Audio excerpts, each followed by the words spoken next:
Está no ar o STJ no seu dia, um programa do Superior Tribunal de Justiça. Apresentação, Tiago Gomide.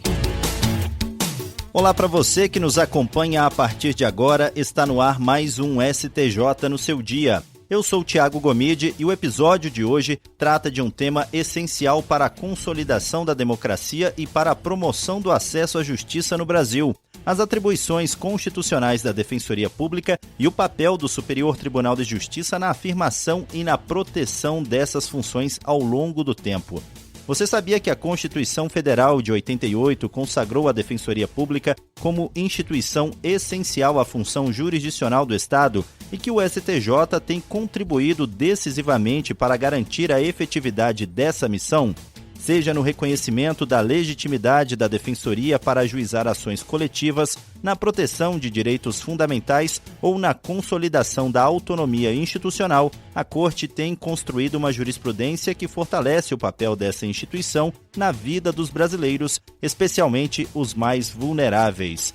Mas quais são exatamente as atribuições constitucionais da Defensoria Pública? Como essa atuação se reflete nos processos que chegam ao STJ? E de que forma a jurisprudência do tribunal tem evoluído para reconhecer e ampliar a força desse instrumento de cidadania. Para entender melhor esses pontos e discutir os desafios e avanços da Defensoria Pública no cenário jurídico nacional, eu converso agora com Rodrigo Casimiro Reis, que é chefe de gabinete de ministra aqui no STJ. Seja muito bem-vindo ao STJ no seu dia, Rodrigo. Muito obrigado, Tiago. Muito obrigado pelo convite. Quero aqui deixar registrado meu agradecimento. Fiquei muito honrado com esse convite para estar aqui no dia de hoje. Eu já fui, falando um pouco sobre minha trajetória, eu já fui analista do STJ por mais de 13 anos. E depois eu busquei novos desafios, fui para a Defensoria Pública Estadual, morei no interior do Maranhão por alguns anos, depois retornei ao STJ a convite de uma ministra para chefiar o gabinete. Então, falar de Superior Tribunal de Justiça e falar de Defensoria Pública, para mim, é algo muito agradável, muito gratificante. Foram os dois cargos que eu ocupei durante a minha vida e são instituições pelas quais eu tenho muito carinho e muita honra de integrar. E falar de Defensoria e de STJ, a gente tem mais algumas familiaridades. A gente fala que de STJ é o Tribunal da Cidadania. Então, diuturnamente, o STJ profere decisões paradigmáticas, decisões que são muito importantes na tutela tanto individual quanto coletiva da nossa sociedade brasileira. E de Defensoria Pública, que é uma instituição provedora de justiça. Uma instituição, a gente vai falar um pouco aqui, foi prevista na Constituição Federal de 88, uma instituição jovem e que tem por função primordial garantir a efetividade do Estado Democrático de Direito, instrumentalizar o Estado Democrático de Direito por meio do acesso à justiça, garantindo que toda a população vulnerável brasileira tenha condições de acessar a justiça, conhecer os seus direitos. Quando a gente fala de sociedade brasileira, a gente tem que lembrar que mais de 60% da população recebe até um salário mínimo. Mais de 88% da população recebe até 3 salários mínimos, que, via de regra, é o vetor que a gente utiliza para fins de concessão de atendimento na Defensoria Pública. Então, quase 178 milhões de pessoas são público potencial da Defensoria Pública. Então, a Defensoria Pública veio por meio do Poder Constituinte de 88, prevista no artigo 134 e seguintes da Constituição da República. Foi garantida à Defensoria Pública, então, essa paridade de armas com o Ministério Público, essa simetria com a advocacia pública, a advocacia privada. A gente vai falar um pouco aqui sobre a evolução da Constituição Federal por meio de algumas emendas constitucionais. E a Defensoria, realmente, ela foi instrumentalizada e pensada pelo Poder Constituinte com o fim de conceder, viabilizar esse acesso à justiça, porque não basta que as pessoas tenham ali direitos abstratos previstos na Constituição, nos códigos. É necessário que haja efetividade nesses direitos. E como Hannah Arendt, uma filósofa alemã, dizia, o direito mais básico do ser humano é o direito a ter direitos. Então a Defensoria vem para educar a população em direitos, fazer atendimentos nos núcleos defensoriais e promover, então, a efetivação desses direitos, tanto em sede judicializada quanto em sede extrajudicial também, que a gente vai falar um pouco no dia de hoje. Rodrigo, então, para a gente começar a aprofundar em alguns pontos que você já abarcou aqui nessa abertura, a Constituição de 88, como você já falou, inaugurou aí um novo modelo de acesso à justiça no Brasil, colocando a Defensoria Pública como peça-chave nesse sistema, Como que o STJ tem reconhecido, então, ao longo desses anos, a centralidade da Defensoria Pública no sistema de justiça? Perfeito, Tiago. Antes de falar e adentrar no artigo 134, eu gostaria de tecer breves considerações sobre as ondas renovatórias de acesso à justiça, para a gente entender o que é o acesso à justiça. temos aí a doutrina do professor Mauro Capelletti, Brian Garf, que citam as ondas renovatórias, que seriam marcos, né, de acesso à justiça. A gente tem a primeira onda renovatória, né, isso em sede internacional, né, global, que foi a busca por conseguir ali quebrar as primeiras barreiras de acesso à assistência judiciária, permitir que as pessoas pudessem acessar a justiça. Então temos ali, já no século XIX, né, o sistema pro bono, que foi instituído na Europa, em que advogados prestavam assistência judiciária, né, em sede judicializada, especificamente, para determinadas pessoas sem nenhuma contraprestação. Esse é o sistema pro bono. Posteriormente, já depois da Segunda Guerra Mundial, veio o sistema judicare, em que havia então uma certa contraprestação para esses advogados. Então os advogados, como são, por exemplo, os dativos, né, de hoje em dia aqui no Brasil, os advogados são nomeados e recebem a contraprestação. Posteriormente, tivemos então a adoção de um modelo público de assistência jurídica, e aí vem a Defensoria Pública, o modelo brasileiro, né, de assistência jurídica. Lembrando que o nosso modelo brasileiro é muito completo. Ele se diferencia de todos os outros que existem ao redor do globo, né? Mesmo na América Latina, nós não temos um modelo nem parecido com o da Defensoria Pública, tão abrangente. Então temos, por exemplo, a Defensoria Pública do Peru, que atua como ombudsman, a Defensoria Pública brasileira também atua como ombudsman. Como é que é isso? Ele recebe reclamações da população e leva ao Executivo para tentar resolver de forma extrajudicial. Isso a Defensoria Pública brasileira também faz, mas lá no Peru a Defensoria Pública não atua judicialmente. Né? No Chile temos a Defensoria Pública Penal, então ela atua só na área penal, diferente da brasileira, que atua tanto na área civil quanto penal, de forma individual ou coletiva, então é muito mais abrangente. Então vem aí, nessa primeira onda renovatória de acesso à justiça, o sistema público, né, que é chamado de Salaried Staff Model, né, o modelo assalariado, um serviço público de prestação de assistência jurídica. Temos depois a segunda onda renovatória com a previsão de tutela dos direitos meta-individuais, né, direitos difusos, coletivos. Também está previsto no nosso ordenamento por meio das ações civis públicas, ações coletivas. Vamos falar um pouco aqui sobre a legitimidade da Defensoria Pública nas ações civis públicas e na importância crucial dos julgados do STJ nessa seara, né? O STJ vem ao longo dos anos, e aqui eu destaco diversos julgados do STJ, de todas as sessões, tanto da primeira sessão, quanto da segunda, quanto da terceira sessão, com julgados muito importantes. Os primeiros mais assim, importantes que eu destaquei aqui, os mais relevantes, na ordem de antiguidade, são justamente do ministro-presidente, né, o ministro atual presidente, o ministro Herman Benjamin, que sempre teve um olhar muito atento com a população vulnerável. A gente vai citar o número de alguns deles aqui, justamente preservando essa legitimidade da Defensoria Pública na tutela coletiva. Depois temos a terceira, quarta e quinta onda renovatórias, a quinta já encerrando aí a mais recente onda renovatória citada pela doutrina, que diz respeito à tutela dos direitos humanos no sistema internacional de proteção. Então temos o Sistema Internacional de Proteção de Direitos Humanos, né, o Sistema Universal, por meio das Nações Unidas, e o sistema americano aqui, no que tange à nossa população, né, que é da Organização dos Estados Americanos, por meio da Convenção Interamericana de Direitos Humanos. Então, a Defensoria também tem legitimidade para acionar esses sistemas internacionais de proteção dos direitos humanos, né? Temos o Sistema Universal das Nações Unidas, Interamericano, né, por meio da OEA, Sistema Europeu e o Sistema Africano também de Direitos Humanos. Então, o STJ vem contribuindo de forma importantíssima, crucial, nessa tutela da população desassistida, né, dessa população vulnerável. A gente pode citar aqui alguns julgados de relatoria do ministro Herman Benjamin, que são fundamentais nessa interpretação sobre a tutela da população desassistida. Posso citar aqui um julgado no RESP de 2011, né? Vemos aí que já é um julgado mais antigo e foi muito importante, o RESP 1264-116, né, no qual o ministro Herman conferiu uma interpretação sobre o termo necessitados. E aqui é relevante comentar o seguinte aspecto, né? A gente tem na Constituição Federal de 88, o artigo 134, ela criou a Defensoria Pública Brasileira a nível nacional, né? A Defensoria Pública já existia no Rio de Janeiro, por exemplo, né? Mas a nível nacional a gente vai vendo que ela se solidifica a partir de 88, né? E as defensorias paulatinamente vão sendo criadas, né? A última a ser criada foi a do Amapá, já nos anos 2010, 2015 ali. Foi a última defensoria a ser instalada. Então, havia uma certa divergência de entendimento sobre essa expressão necessitados. Qual é a função primordial da Defensoria Pública brasileira atualmente, pós a emenda constitucional 80? A Defensoria Pública tem por funções institucionais promover assistência jurídica integral e gratuita, ou seja, assistência jurídica, não só assistência judiciária, como eu falei lá no início em relação às ondas renovatórias. Ela presta assistência não só em relação a processos que estejam em curso ou processos que possam ser judicializados, mas também extrajudicialmente.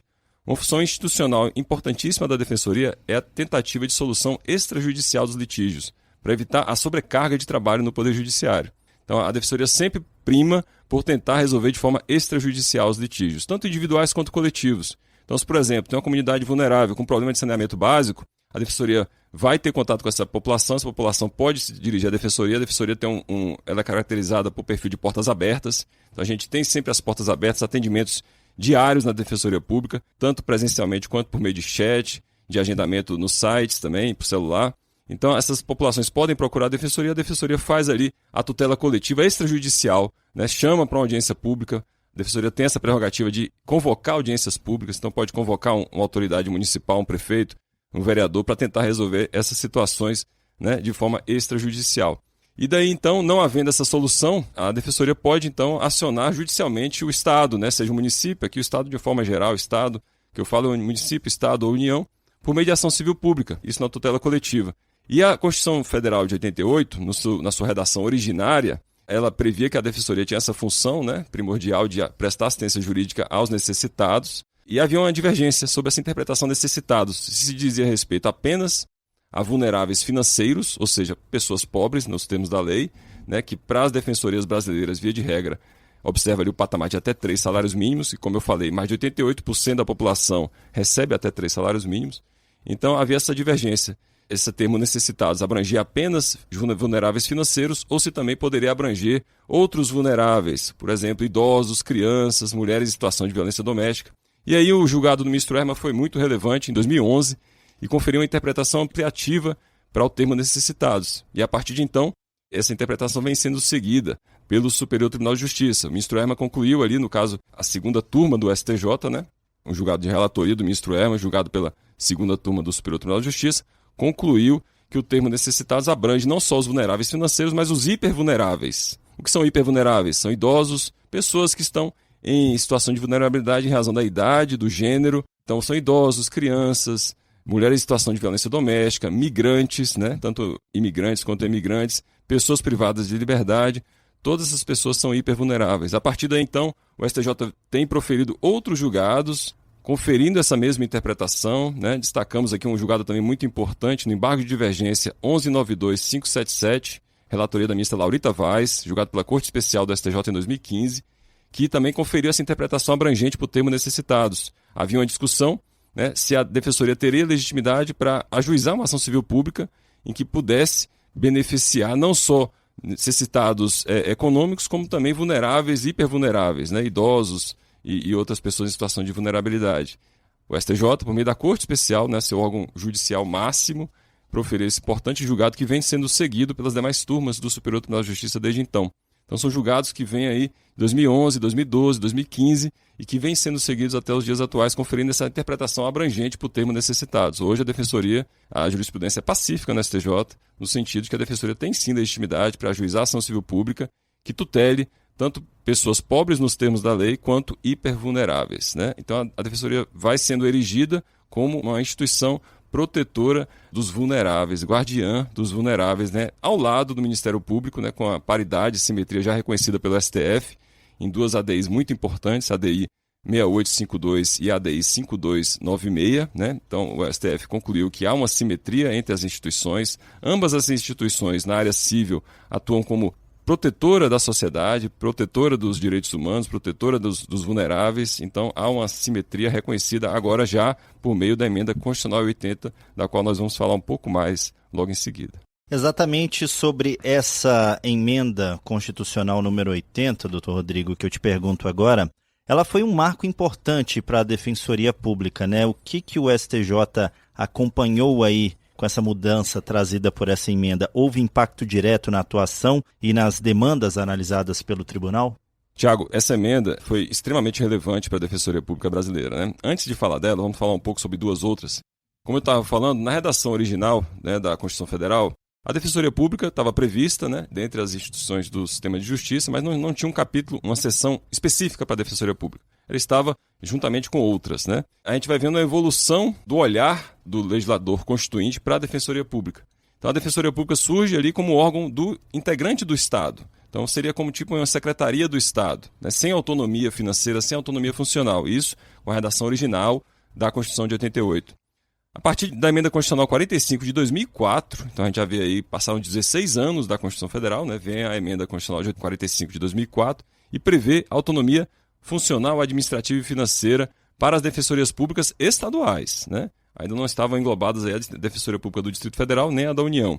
Então, as defensorias públicas estaduais passam a ter autonomia funcional, administrativa e financeira, ou seja, essas defensorias estaduais, elas passam a deter a autonomia, essa possibilidade, essa prerrogativa de se auto-organizar. Então, ela vai escolher o local de lotação dos seus membros, ela vai gerar sua folha de pagamento, ela vai adquirir bens sem depender de uma aprovação por parte do Estado, ela passa a ter sua autonomia administrativa.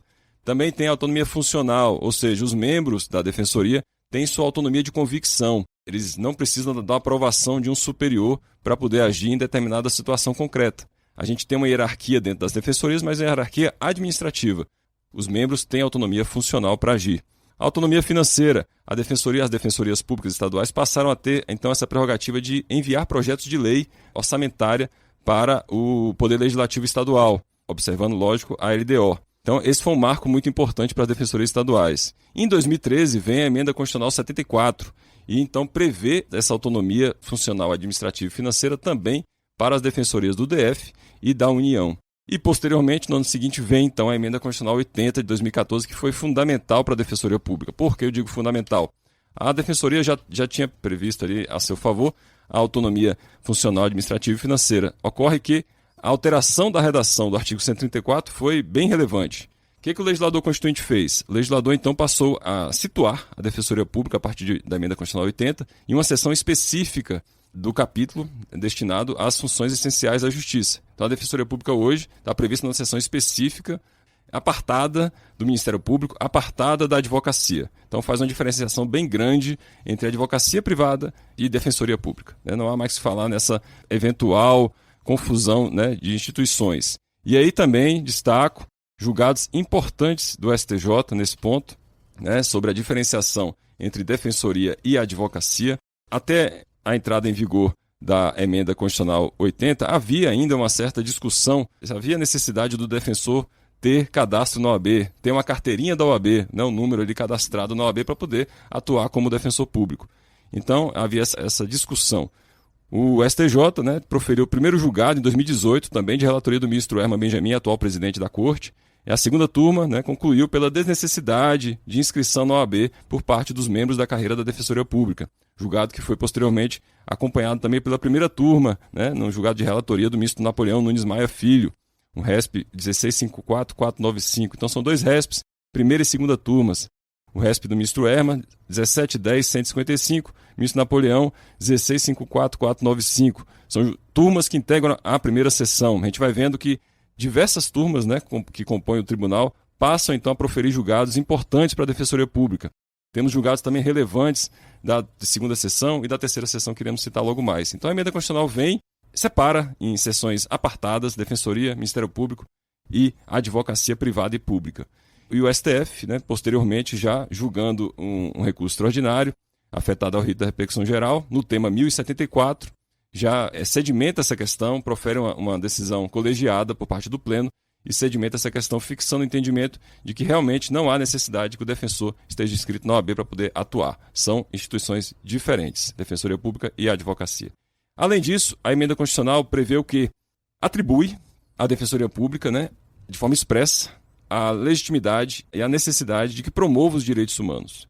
Então, os direitos humanos são os direitos mais básicos do ser humano, sem os quais nenhum outro é possível. Então, a Defensoria Pública é a única instituição que tem a previsão constitucional de promoção dos direitos humanos. A Defensoria Pública ela tem essa atribuição de promover assistência jurídica, ou seja, prestar assistência jurídica aos necessitados, e aqui eu digo tanto os vulneráveis financeiros quanto os hipervulneráveis, e também de promover direitos humanos, né, em todas as searas, tanto judicial quanto extrajudicial, de forma individual e coletiva.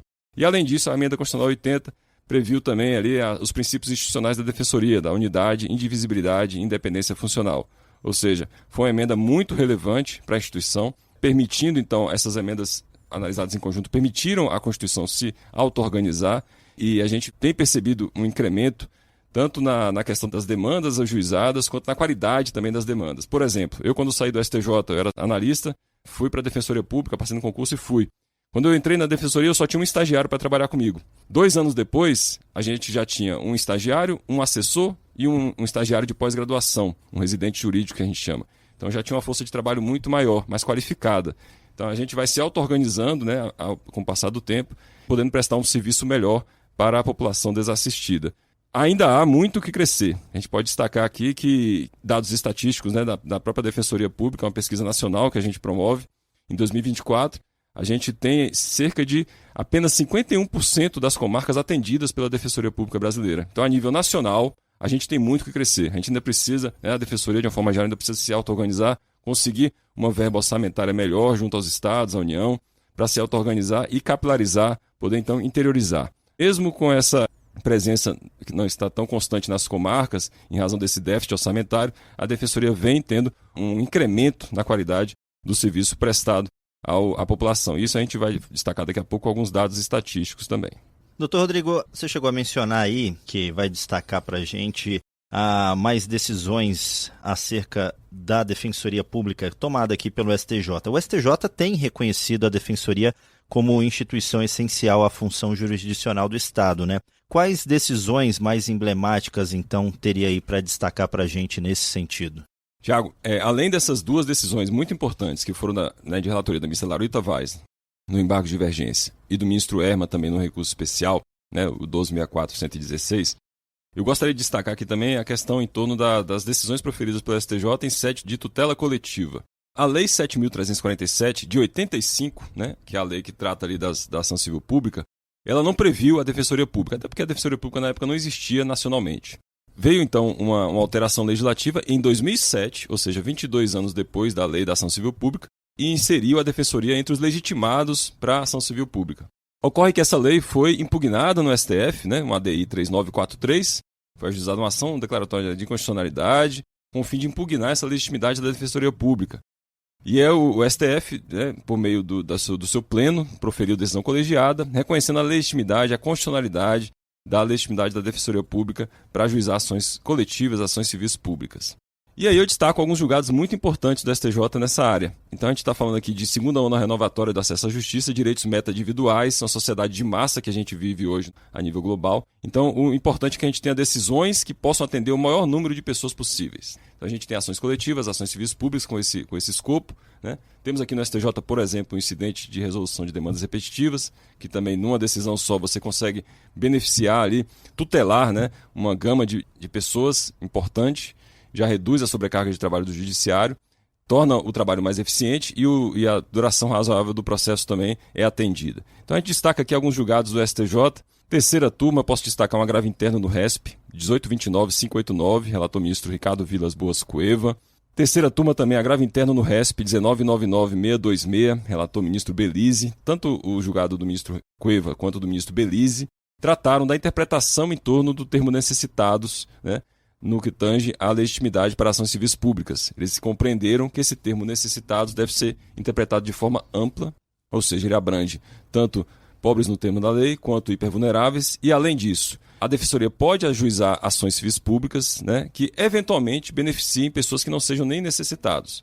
Então, por exemplo, eu estava na Defensoria, já ajuizei ações civis públicas, por exemplo, ajuizei uma ação de lockdown, na época da Covid, a gente teve que ajuizar uma ação de lockdown, tentar fechar uma comarca, porque para tentar reduzir o contágio.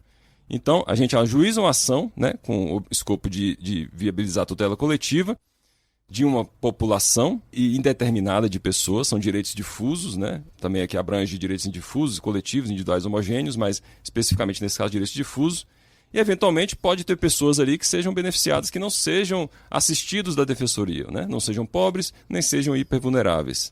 Aqui nesses casos julgados pelo STJ, eram 2 ações civis públicas relacionadas a planos de saúde e a mercado de consumo. Então as defensorias nesses casos concretos ajuizaram ações civis públicas para beneficiar, né, assistidos, pessoas pobres, eventualmente pessoas hipervulneráveis, mas pode ser que houvesse algum daqueles beneficiários potenciais ali que não fossem hipervulneráveis. Então a STJ conferiu interpretação ampliativa, definiu que a Defensoria pode ajuizar essas ações e, posteriormente, em fase de liquidação e de cumprimento de sentença, essa questão em torno da população ser legitimada ou não a ser beneficiada pela Defensoria vai ser analisada. Mas, na ação de conhecimento, a Defensoria tem a legitimidade para ajuizar essas ações civis públicas que podem, eventualmente, beneficiar terceiros que não sejam assistidos da Defensoria Pública. Destaco outro julgado também da primeira turma, agravo interno no Aresp, 12.2572, ministro Napoleão Nunes Maia Filho, que também proferiu um entendimento similar a esses que eu citei. Além desses, eu posso citar mais alguns aqui, né, da ministra Laurita também, ministro Erma Benjamin, outro RESP também, aqui já de 2010, né, um RESP 931.513, também com esse mesmo escopo. E aqui foi importante destacar um trecho aqui do ministro Erma no voto dele, que ele diz o seguinte: quanto mais democrática uma sociedade, maior e mais livre deve ser o grau de acesso aos tribunais que se espera seja garantido pela Constituição e pela lei à pessoa individual ou coletivamente. Então, o ministro Erma, e aqui eu destaco vários julgados de outras turmas, né, o STJ, de uma forma geral, tem proferido decisões muito relevantes que viabilizam a tutela individual e coletiva da população mais vulnerável do nosso país. Rodrigo, a gente tem falado aqui muito da atuação da Defensoria propondo ações, né? Mas em muitos casos a Defensoria ela também atua como recorrente, né? O que isso revela sobre a capacidade de mobilização e a confiança da população no trabalho da Defensoria? O STJ percebe esse crescimento em números e impacto? Com certeza, Tiago. Destacando aqui uma pesquisa de 2017, foi a última pesquisa feita pelo Conselho Nacional do Ministério Público, né, sobre as instituições do sistema de justiça. Então foi feita a pesquisa para revelar qual a instituição do sistema de justiça em que a população tinha mais confiança. Então a pesquisa revelou que a Defensoria Pública foi a instituição que a população brasileira tinha a maior confiança dentre as do sistema de justiça. Uma pesquisa feita pelo Conselho Nacional do MP, né, em 2017, revelou essa confiança da população brasileira. E aí, ao longo dos anos, como eu falei, a Defensoria foi se auto-organizando, tendo paulatinamente, né, condições de ter uma verba orçamentária melhor. Então, como eu disse, inicialmente a Defensoria era uma Secretaria de Estado, não tinha autonomia. Então passou a ter autonomia só em 2004, né, 16 anos depois da Constituição Federal. Vem se auto-organizando, a Defensoria Pública está presente na totalidade das comarcas em alguns estados, destaco aqui Rio Grande do Sul, Rio de Janeiro, Tocantins, Rondônia, Roraima. E em alguns outros estados a gente está avançando aos poucos para poder capilarizar e se fazer presente. E é importante aqui destacar que a Defensoria Pública, eu até escrevi sobre isso no livro, né, uma obra coletiva, eu chamo a Defensoria de SUS do Sistema de Justiça. A Defensoria realmente ela é como se fosse um SUS do Sistema de Justiça. Ela está de portas abertas, ela presta um serviço público, gratuito, integral à população vulnerável. Então, a população que tem dúvida sobre determinado direito pode procurar a Defensoria. Uma das funções institucionais da Defensoria é promover a educação em direitos. Então, a gente conscientiza a população desses direitos. Muitas vezes as pessoas, a gente mora nas capitais, quando a gente vai para o interior, a gente vê a realidade completamente diferente. As pessoas nem sabem que têm certos direitos. Então, a gente conscientiza desses direitos e viabiliza o ingresso, né, judicial, se for necessário. Né? A gente promove a inclusão dessas pessoas, promove a cidadania dessas pessoas. E é por isso que a Emenda Constitucional 80 previu expressamente, no artigo 134, que a Defensoria é um instrumento do Estado Democrático de Direito, porque a Defensoria reduz as desigualdades sociais na medida que promove a igualdade material entre os cidadãos. Você permite que um cidadão pobre possa ter o mesmo acesso à justiça do que um cidadão rico. Então você promove a isonomia material e reduz as desigualdades sociais. Esse, inclusive, é o objetivo tanto da Constituição da República Federativa do Brasil quanto da Defensoria Pública. Então essa pesquisa revelou esse dado importante e aí a gente vai destacar algumas pesquisas aqui feitas, né, que foram relevantes também e recentes, que demonstraram esse maior incremento da atuação da Defensoria no STJ. Destaco aqui um dado estatístico do STJ que está disponível no site.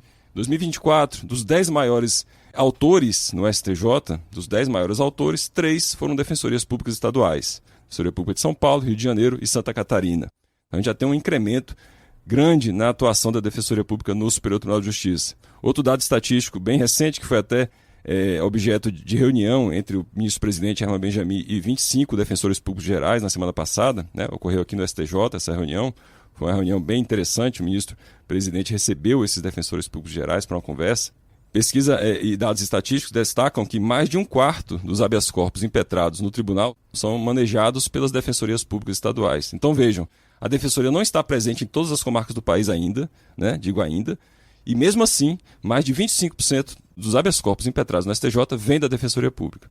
E desse total de habeas corpus impetrados, né, temos ali as concessões dos habeas corpus. Do total de ordens concessivas, aqui eu destaco uma pesquisa do advogado e pesquisador Davi Metzger, né, pesquisa de mestrado dele, destacou que do total de habeas corpus concedidos, quase 40%, né, das ordens de concessão vem de habeas impetrados pelas defensorias públicas brasileiras. Também foi um dado revelado pela Folha de São Paulo, que serviu de importante parâmetro ali para destacar esse êxito na atuação das defensorias públicas. De acordo com as pesquisas, a defensoria pública tem um maior grau de êxito nas ordens concessivas do que a advocacia privada. Tiago, esses dados são muito importantes, destacam esse incremento da atuação da defensoria pública no STJ, e o STJ também, paralelamente a isso, vem buscando, né, um contato maior com a defensoria para poder buscar identificar temas que possam ser afetados à sistemática do repetitivo, justamente para tentar reduzir essa sobrecarga de trabalho e tentar, por meio de um incidente de resolução de demandas repetitivos, né, poder então beneficiar e tutelar direitos de milhares de pessoas que são assistidas pela Defensoria Pública. Rodrigo, para a gente fechar aqui então, olhando para o futuro agora, como que o STJ ainda pode contribuir para o fortalecimento das atribuições constitucionais da Defensoria Pública e para o aperfeiçoamento do acesso à justiça aqui no Brasil? Tiago, como eu disse, né, desde o primeiro momento aqui, a gente está no Tribunal da Cidadania, né, o STJ é conhecido como Tribunal da Cidadania, é um órgão de sobreposição, é um tribunal superior, profere decisões muito importantes, tanto na área civil quanto na área criminal, que devem ser observadas pelas instâncias ordinárias, né? A gente vê que nem sempre isso é digno de observância por parte das instâncias ordinárias, mas as decisões do STJ são paradigmáticas, mesmo quando não tem efeito vinculante, deveriam, né, ser seguidas pelas instâncias ordinárias até para evitar uma sobrecarga de trabalho por parte do Poder Judiciário. Só antes de responder a tua pergunta, gostaria só de lembrar aqui mais alguns julgados importantes que eu destaquei também, da terceira sessão, né, são julgados recentes, relatoria do ministro Joel Parcionic, né, o ARESP 2891883, por exemplo, um RESP 2211682, em que a quinta turma, né, órgão fracionário da terceira sessão, reconhece a legitimidade da Defensoria Pública para atuar em prol de mulheres em situação de violência doméstica, para atuar em prol de pessoas privadas de liberdade, mesmo quando essas pessoas têm advogado constituído, né? Então a Defensoria é um órgão de execução penal, ela pode fiscalizar e deve fiscalizar a execução penal. Eu, como defensor, já, inclusive, fiz até algumas recomendações, né, na área de execução penal, em relação a algumas unidades prisionais. Então a gente vai nesses estabelecimentos, fiscaliza e promove a tutela coletiva de todas as pessoas que estão ali acauteladas, sejam elas assistidas por advogados ou não. Então, nesse ponto aqui, eu queria destacar, Tiago, olhando para o futuro, né, como eu já falei, o ministro-presidente tem sido muito sensível, né, à questão dos vulneráveis, convocou essa reunião semana passada, os defensores públicos gerais vieram, trataram ali de possibilidade de identificação de temas repetitivos, porque a gente tem tido, né, nos últimos anos um incremento na distribuição de processos. Ano passado, o STJ quebrou o recorde de processos distribuídos, então um volume muito grande de processos, né, distribuídos tanto para a primeira, quanto para a segunda, quanto para a terceira sessões. Então, o importante é a gente tentar identificar esses processos, né, para submeter ao ritos repetitivos e evitar essa sobrecarga de trabalho por parte do Poder Judiciário. Então, houve esse diálogo, já tem um acordo de cooperação técnica firmado entre o STJ e as defensorias, um acordo de cooperação 19 de 2022. Então, esse acordo provavelmente agora vai ser revisitado, né, e vai ser aperfeiçoado. Então, assim, em relação ao STJ, a gente vê, né, desde 88, essa atenção para com os vulneráveis, né, e os julgados, eles preservam as prerrogativas da Defensoria Pública e observam a Constituição Federal de 88, e as prerrogativas existem justamente para tutelar a população vulnerável. Então, ao fim e ao cabo, o STJ está, por meio desses julgados, né, preservando as prerrogativas que são da população vulnerável. Em relação ao STJ, eu penso que o tribunal está com uma jurisprudência já bem sedimentada nesses temas, não há mais um risco de retrocesso. A gente vê que há um diálogo, né, entre a instituição e as turmas do tribunal, então tudo está funcionando muito bem. E eu acho que o que a gente pode avançar em termos de defensoria pública é no poder legislativo. A defensoria é uma instituição permanente, essencial ao Estado democrático de direito, mas é uma instituição que ainda não tem cadeiras, né, direito a ter cadeiras, assentos em tribunais de justiça, em tribunais regionais federais ou mesmo no STJ. Então eu penso que a partir de agora a Defensoria tem que se mobilizar para tentar viabilizar, né, essa oxigenação dos tribunais por meio de uma cadeira específica para a Defensoria Pública, um assento nos tribunais, um assento no CNJ, que a Defensoria também não tem assento no CNJ, embora seja uma instituição essencial à função jurisdicional do Estado, né, e esteja prevista em seção apartada no título da Constituição da República, a Defensoria não tem assento no CNJ, não tem assento no CNMP, diferentemente do Ministério Público, diferentemente da Advocacia. Então eu penso que daqui para o futuro a Defensoria tem que se mobilizar para tentar viabilizar essa paridade, né, essa igualdade com as demais instituições perante o Poder Legislativo. Ok, doutor Rodrigo Casimiro Reis, muito obrigado por essa participação aqui no STJ no seu dia. Tiago, muito obrigado pelo convite, estou honrado de estar aqui na casa, né? Já fui servidor da casa, fui para a Defensoria, fiquei há alguns anos, estou cedido ao Superior Tribunal de Justiça, retornei a convite de um ministro da STJ para chefiar gabinete, então é uma grande honra, um grande prazer conhecê-lo e queria deixar aqui para todos os nossos ouvintes um forte abraço e até mais. STJ no seu dia, um programa do Superior Tribunal de Justiça. E o STJ no seu dia vai ficando por aqui. Eu agradeço desde já pela sua companhia na Rádio Justiça e também nas plataformas digitais. O STJ no seu dia tem produção de Caio Baltazar, trabalhos técnicos de Roberto Glória, direção e coordenação geral de Daniele Lombardi. Até o próximo episódio. STJ no seu dia, um programa do Superior Tribunal de Justiça.